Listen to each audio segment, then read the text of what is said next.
Look. Oh no. White rice.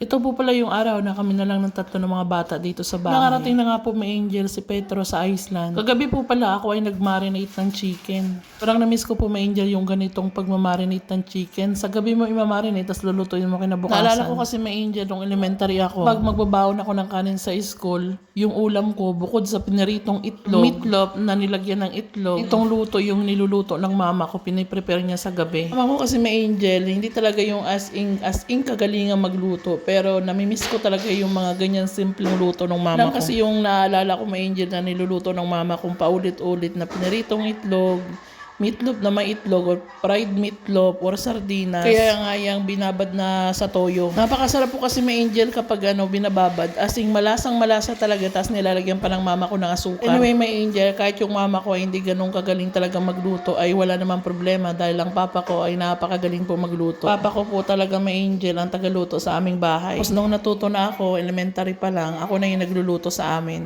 At ito nga po pala bago umalis si Petro, napakadami niya pong biniling bigas. Siguro mga 8 peraso yun. 8 kilos ba or 10 kilos? Habang nagbablog po pala ako, nagbibideo dyan may Angel, biglang tumawag po si Petro. Rin yung may Angel yung aming conversation. 2 kilo of rice you buy? How much 2 is kilo, the yeah. rice in 1 kilo there in Iceland? 400 kronor, 2 euro plus.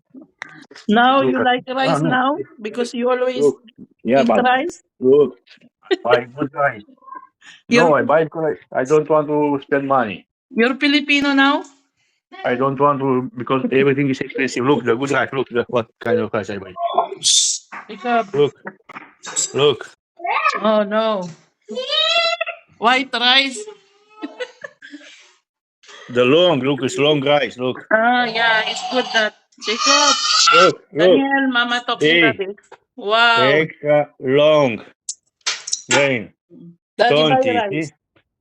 Look, I buy 2 kilo. Look, Daniel. you see? Mm-hmm. 2 kilo. This is 1 kilo. I have another one.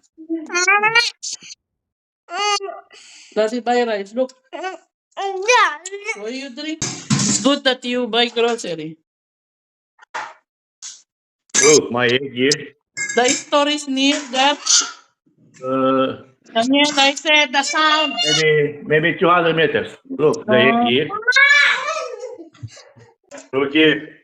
Look, I ate it. Look. I ate it last night. I ate Mm-hmm. Masama. almost 22 kilo. What is chicken? It's big, no? Look, the wings, Mm. 20%. Sana all.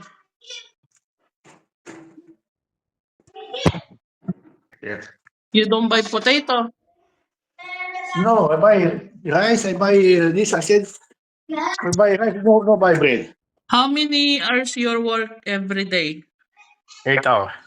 And how many days a week? 5 days. If you have extra, you work also Saturday. If you said if you need to 2-3 hours, 4 hours. So If you Saturday, work, Sunday is off. if you work Saturday, it's 20 euro per hour.